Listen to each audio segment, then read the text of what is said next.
Hello बच्चों, मैं हूं ईशान अग्रवाल। आपका स्वागत है हमारे चैनल पे। आज मैं आपको क्लास 7th का पहला चैप्टर इंटीजर की चौथी एक्सरसाइज कराने जा रहा हूं। ठीक है, इससे पिछला जो भी कंटेंट था वो मैंने आपको अपलोड कर दिया है, वो आप मेरी प्लेलिस्ट में जाके देख सकते हैं। ठीक है, तो देखिए चौथी एक्सरसाइज में पहला क्वेश्चन क्या कहता है कि evaluate each of the following. कहने का मतलब आपको इनकी वैल्यू फाइंड करनी है। ठीक है, तो इनको सॉल्व करने से पहले वो जो मैंने आपको साइन बताए थे वो हर क्वेश्चन में जरूरी है, और मैंने ये भी कहा था कि यही साइन आपकी जिंदगी झंड करेंगे, कहा था। तो वही ये झंड करने के लिए हर एक्सरसाइज में आ जाते हैं। तो देखो आपको डिवाइड करना है। आपको डिवाइड तो इजीली समझ में आ रहा होगा कि 30 में 10 का डिवाइड देंगे तो 10 3 या 30 होता है, 3 टाइम चला जाएगा। माइनस का है, ये वैल्यू प्लस की है, तो माइनस प्लस क्या होता है, माइनस होता है, तो ये वैल्यू आपकी किसकी है, माइनस की आ गई। ठीक है ना। इसको देखो 9 का 36 में देंगे तो तुम्हारा 4 टाइम चला जाएगा, और माइनस माइनस क्या होता है आपका, प्लस होता है, तो ये वैल्यू प्लस की आ जाएगी। ठीक है, ये देखो 13 डिवाइडेड बाई, इसको पहले सॉल्व करते हैं तो माइनस प्लस माइनस होता है, 2 में से 1 जाएगा, 1 बचेगा, बड़ा वाला माइनस का है तो -1 बचेगा। 13 में 1 का डिवाइड दोगे तो 13 टाइम जाएगा और माइनस का साइन लग जाएगा, आंसर। ठीक है ना, बहुत ईजी है ये, तो नहीं है जल्दी जल्दी भगा रहे हैं। अरे भाई ईजी है इसलिए आ गया, जल्दी जल्दी चल रहे हैं। देखो 0 में किसी का भी डिवाइड दो या फिर 0 में किसी का भी मल्टीप्लाई दो, आंसर कितना आता है आपका, अंडा, मतलब 0। ठीक है, अगला देखो 12 का 36 में देंगे तो देखो 3 टाइम जाएगा और माइनस का साइन आएगा, फिर डिवाइडेड बाय 3 है तो 3 में 3 का डिवाइड देंगे 1 टाइम जाएगा और ये माइनस का साइन आ जाएगा। ठीक है ना। ये वाला देखो 6 और 5 प्लस माइनस माइनस होता है, 6 में से 5 जाएगा, 1 बचेगा, बड़ी वाली वैल्यू माइनस की है, divided by plus minus minus, 2 में से 1 जाएगा, 1, बड़ी वाली वैल्यू माइनस की है, और -1 में -1 का 1 में 1 का डिवाइड देंगे, 1 टाइम जाएगा, और माइनस माइनस क्या होता है आपका, प्लस होता है। ठीक है ना, समझ में आ गया। इवेल्युएट करना था आपको, केवल बहुत इजी क्वेश्चन है ये, आपको केवल डिवाइड देना है और इन साइन के हिसाब से आपको उसके साइन लगाने हैं। ठीक है, नोट कर लीजिए, अगला क्वेश्चन मैं कराता हूं।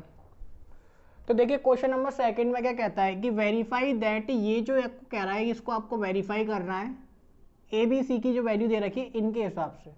ठीक है ना, तो देखो सबसे पहले क्या करो, इसको ही नोट कर लो। तो देखो A divided by B plus C is not equals to A divided by B plus A divided by C.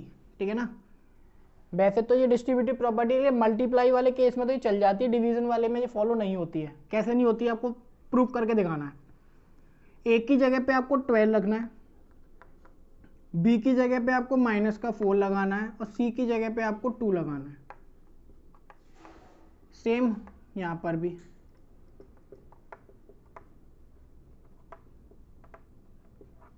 ठीक है, तो देखो 12 डिवाइडेड बाय 4 में 2 का डिवाइड दिया, सॉरी 4 में से 2 जाएगा, 2 बचेगा और माइनस का,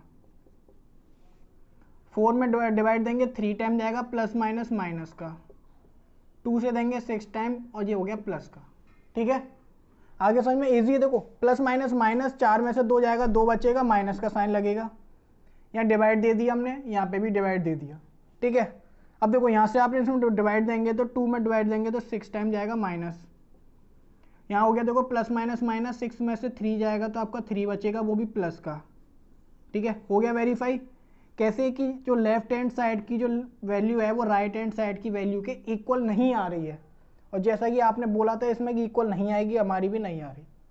ठीक है, इसका मतलब ये हमारा वेरीफाई हो चुका है। ये सेकंड पार्ट है, सेकंड पार्ट आपको खुद करना है। ठीक है, इसको नोट कर लीजिए, नेक्स्ट क्वेश्चन कराते हैं। तो देखिए क्वेश्चन नंबर 4 हम आपको करा रहे हैं। क्वेश्चन नंबर 3 में क्या है, फिल इन द ब्लैंक्स दे रखे थे, वो भी बहुत ईजी से हैं, तो इसको कराने का मतलब नहीं है, हम सीधे क्वेश्चन नंबर 4 को करा रहे हैं। ठीक है, तो क्वेश्चन नंबर 4 में क्या कहता है कि write 5 pair of integer a, b such that a is divided by b is equals to -3। कहने का मतलब कह रहा है कि वो अगर मैं a में b का डिवाइड देता हूं तो आपकी जो वैल्यू है वो -3 आनी चाहिए। एक एग्जांपल के तौर पे उन्होंने दे दिया है कि जब 6 में हम 2 का डिवाइड करेंगे तो आपका -3 आ रहा है, इसका मतलब 6 और 2 से हिसाब से 6 और -2 हो गया आपका आंसर। तो देखो डिवाइड करके 3 आना चाहिए, पहले इतने नंबर लिख लो। तो देखो मैं 15 में डिवाइड देंगे 5 का तो भी आपका 3 आएगा। ठीक है, उसके बाद क्या करना है आपको कि 6 में डिवाइड देंगे 2 का तो भी आपका 3 आएगा। ठीक है, 10 में डिवाइड देंगे 10 में क्या को 30 में डिवाइड देंगे 10 का, तो भी आपका 3 आएगा। ठीक है, और दिमाग लगा लो आप अपना, 60 में डिवाइड दे दो 20 का, तो भी 3 आएगा। ठीक है ना, और छोटे में चले जाएं, 18 में डिवाइड दे दें हम 6 का, तो भी आपका कितना आएगा, 3 आएगा। 5 पेयर हो गए। अब आपको क्या चाहिए, यहाँ पे माइनस का 3 चाहिए। अब माइनस का 3 लाने के लिए या तो आप माइनस इधर लगा सकते हैं या माइनस इधर लगा सकते हैं, तो कोई भी लगा दो। तो एक में इधर लगा दो, एक में इधर लगा दो, अपनी मर्जी है, कुछ भी करो इस क्वेश्चन में, कोई आपसे कुछ नहीं कह रहा। ठीक है, तो देखो इसके हिसाब से अगर आपका आंसर लिखा जाए तो इसके हिसाब से क्या आएगा, माइनस का 15,5। ठीक है, इसके हिसाब से लिखा जाएगा तो क्या हो जाएगा, 6, माइनस का 2। ठीक है, इसके हिसाब से लिखा जाएगा तो कितना हो जाएगा आपका, माइनस का 30, 10। ठीक है, इसके हिसाब से लिखा जाएगा तो कितना हो जाएगा आपका 60, माइनस का 20। ठीक है, इसके हिसाब से लिखा जाएगा तो कितना हो जाएगा आपका, माइनस का 18, 6 आंसर। आगे समझ में बहुत ईजी था। देखो डिवाइड करके बस 3 चाहिए, तो ऐसे नंबर लिख दो जिसमें हमको 3 चाहिए और माइनस चाहिए, इसलिए आप दोनों में से किसी एक पर भी माइनस लगा दीजिए, आपका आंसर आ जाएगा। ठीक है, नोट कर लीजिए। नेक्स्ट कराते हैं। तो देखो क्वेश्चन नंबर 5 को हम पढ़ते हैं कि क्वेश्चन नंबर 5 में क्या कह रहा है कि the temperature at 12 Noon was 10 degree Celsius above zero if it decrease at the rate of 2 degree Celsius per hour until midnight, at what time would the temperature be 8 degree Celsius below zero? अच्छा question है ये। अभी तक जो 4 question थे उनमें दम थी नहीं। ठीक है ना, तो ये अच्छा क्वेश्चन है। इस क्वेश्चन में करना क्या है आपको कि 12 बजे मतलब दोपहर के 12 बजे टेम्परेचर कितना है, 10 degree Celsius above the zero. ठीक है ना, तो देखो टेम्परेचर एट 12 नून कितना है, पॉजिटिव 10 डिग्री सेल्सियस है। ठीक है, चाहिए कितना, बिलो द टेम्परेचर मतलब रिक्वायर्ड टेम्परेचर कितना चाहिए, माइनस का 8 डिग्री सेल्सियस। बिलो जीरो मतलब माइनस का 8 डिग्री सेल्सियस। ठीक है, तो डिफरेंस कितना है इनके बीच में, डिफरेंस कितना है, तो 10 पॉजिटिव माइनस माइनस का 8 हो जाएगा, तो 10 प्लस का 8 हो जाएगा, कितना आ गया आपका 18 डिग्री सेल्सियस आ गया। इतना डिफरेंस आ चुका है इनके बीच में, मतलब 10 से लेकर -8 के बीच में इतना टेम्परेचर कम हुआ होगा। ठीक है ना, ये जो टेम्परेचर आया वो डिक्रीज हुआ है। ठीक है, तो टाइम कैसे निकालेंगे, टाइम टेकन 2 घंटे मतलब 2 डिग्री सेल्सियस 1 घंटे में कम होता है। 18 डिग्री सेल्सियस कम हुआ है, 18 डिग्री सेल्सियस में 2 डिग्री सेल्सियस का डिवाइड देंगे तो कितना आएगा 9, मतलब 9 घंटे लगते हैं उसको टेम्परेचर को कम होने में। ठीक है ना, कब से शुरू हुआ था, दोपहर के 12 बजे से लेके 9 घंटे लग गए। 12 बजे से लेके 9 घंटे कितने होते हैं तुम्हारे, 9 PM। ठीक है ना, तो टाइम एट माइनस का 8 डिग्री सेल्सियस होगा, वो कितना हो जाएगा 9 PM हो जाएगा। ठीक है ना, समझ में आ गया। तो दोपहर के 12 बजे 10 था, टेम्परेचर कितना हो गया, माइनस का 8 हो गया। डिफरेंस कितना है, 18 का है। 2 डिग्री सेल्सियस 1 घंटे में कम होता है, डिवाइड दीजिए, 9 घंटे आ गए। 9 घंटे आ गए, 12 बजे से लेकर 9 घंटे तक, दोपहर के 12 से लेकर शाम के मतलब रात के 9 बजे कितने बजेंगे, 9 PM हो गया। तो आपका इसका आंसर तो आ गया, टाइम तो निकल के आ गया। अब कह रहा है मिडनाइट पे कितना टेम्परेचर होगा। ठीक है ना, मिडनाइट पे कितना टेम्परेचर होगा, तो देखो इसमें 9 बज रहे हैं, 9 बजे 8 है, अब मिडनाइट में कितना चाहिए, तो 12। ठीक है ना, तो आवर्स रिक्वायर्ड या आवर्स टू रीच 12 मिडनाइट। रात को 12 बजे तक पहुंचने के लिए कितने घंटे चाहिए हमको, तो 12 में से 9 जाएगा कितना, 3 घंटे बच रहे हैं। ठीक है ना, तो टेम्परेचर डिक्रीज देखो 3 घंटे में 2 के हिसाब से माइनस का 6 डिग्री सेल्सियस कम हो जाएगा। 8 डिग्री सेल्सियस है, 6 और गिर जाएगा, तो रिक्वायर्ड टेम्परेचर एट 12 मिडनाइट, रात को 12 बजे टेम्परेचर कितना हो जाएगा, तो 8 था और 6 और गिर गया, कितना हो गया, -14 डिग्री सेल्सियस। ठीक है, दोबारा समझ लो, थोड़ा अच्छा क्वेश्चन है, दिमाग से ऊपर से निकल गया होगा, कुछ के निकला होगा, कुछ के रह गया होगा। तो देख लो कि रात को 12 बजे 10 था, चाहिए कितना, -8 चाहिए, डिफरेंस निकाला 18 आ गया, 18 डिग्री सेल्सियस का डिफरेंस है, 2 के हिसाब से कम हो रहा है, हो कितना गया, 18 कम, डिवाइड दिया, 9 घंटे का आंसर आ गया हमारा। टाइम कितना पहुंचेंगे, तो 12 बजे से लेकर 9 बजे तक, 9 PM हो गया आपका। अब रात के 9 बजे से रात के 12 बजे तक 3 घंटे होते हैं, तो 1 घंटे में 2 डिग्री सेल्सियस कम हो रहा है, तो 3 घंटे में 6 हो जाएगा। 8 तो 9 बजे था ही, 6 और कम हो गया, तो माइनस कर दिए, कितना आ गया तुम्हारा, 14 डिग्री सेल्सियस। ठीक है ना, समझ में आ गया, नोट कर लो, छठवा कराते हैं। हाँ, तो देखो क्वेश्चन नंबर 6 देखते हैं कि इन अ क्लास टेस्ट +3, मतलब 3 मार्क्स मिलते हैं आपको सही करने पर, ठीक है ना, और -2 मार्क्स मिलते हैं आपको गलत करने पर, और कोई भी नंबर नहीं कटता आपका ना करने पर।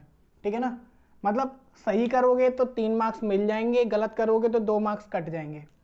ठीक है, तो देखो marks awarded for correct answer plus का 3, ठीक है ना, और फॉर इनकरेक्ट आंसर -2।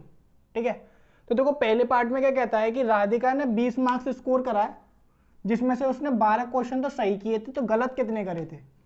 तो हमने यहाँ पे लिख दिया पहला पार्ट का कि let she attempt x incorrect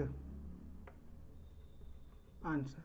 ठीक है ना, हमने मान लिया कि वो x आंसर उसने इनकरेक्ट करे हैं।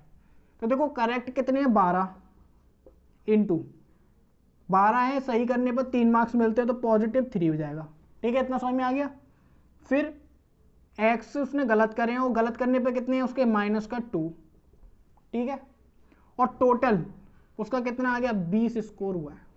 ठीक है ना, तो देखो 12 3 जो हो गया आपका 36 प्लस ये हो जाएगा x इंटू -2 इक्वल्स टू 20। ये प्लस का है, उधर जाएगा माइनस में, तो ये जाएगा x इंटू -2 इक्वल्स टू 20 -36। तो यहाँ से कितना जाएगा, x इंटू -2 इक्वल्स टू, इसको सब्ट्रैक्ट करेंगे तो -16। ठीक है, अब देखो ये मल्टीप्लाई में, इसको नीचे भेजेंगे तो डिवाइड में जाएगा, तो 2 से कट गया 8, x की वैल्यू कितनी आ गई, 8। कहने का मतलब बेचारी राधिका जो है वो 8 क्वेश्चन इनकरेक्ट कर आई, 8 क्वेश्चन इनकरेक्ट कर दिए, जिसकी वजह से उसके जो मार्क्स थे वो 16 कट गए। ठीक है, इसका सेकंड पार्ट बिल्कुल मतलब इसके जैसा ही आप करके देख लेना, और पहला पार्ट मैंने आपको करा दिया है। ठीक है ना, उतार लीजिए। तो देखो क्वेश्चन नंबर 7 में क्या कह रहा है कि elevator descend into a mine shaft at the rate of 6 metre per minute if the descent start from 10 metre above the ground level, how long will it to take -30। मतलब मान लो ये ground level है, ये हो गया आपका +10 metre, और यहाँ पे नीचे उसको जाना है -350 मीटर। ठीक है ना, तो देखो starting point above ground level कितना हो जाएगा, +10 मीटर। ठीक है, और ऐसे ही ending point below ground level कितना हो जाएगा, -350 मीटर। ठीक है, तो बीच की डिस्टेंस कितनी है, मतलब डिस्टेंस बिटवीन, मतलब यहाँ से चलना स्टार्ट करेंगे और यहाँ तक जाएंगे, तो इनके बीच की डिफरेंस मतलब डिस्टेंस कितनी आएगी। तो देखो 10 में से हमने माइनस कर दिया, -350, तो हो जाएगा +350, कितना आ गया आपका, 360 मीटर आ गया। ये आपकी आ गई डिस्टेंस। ठीक है, स्पीड आपको दे रखी है 6 मीटर पर मिनट। ठीक है, तो टाइम निकालना है, तो टाइम की वैल्यू क्या होती है, टाइम इक्वल्स टू क्या होता है, डिस्टेंस अपॉन स्पीड। तो टाइम डिस्टेंस अपॉन स्पीड हो जाएगा, तो 360 अपॉन 6, इसको हमने काट दिया तो कितना आ गया, 60 मिनट, मतलब 1 आवर। 60 मिनट में 1 घंटे ही तो होते हैं, तो हमने 1 घंटा लिख दिया। आगे समझ में आपको, यहाँ से स्टार्ट किए यहाँ तक पहुँचे थे, कितनी बीच की डिस्टेंस आई थी 360, आपको स्पीड दे रखी है 6 मीटर पर मिनट, मतलब 1 मिनट में वो 6 मीटर नीचे जाता है, डिवाइड दे दिया, हमारा 60 मिनट आ गया, 1 घंटा आंसर। ठीक है, तो इस वीडियो में मैंने आपको 1.4 एक्सरसाइज करा दी है पूरी की पूरी, ठीक है ना। इनकी प्रैक्टिस कीजिए, समझिए, नहीं आते तो आप मुझसे पूछ सकते हैं। ठीक है, अगली वीडियो में हम अगला चैप्टर कराएंगे। Thank you.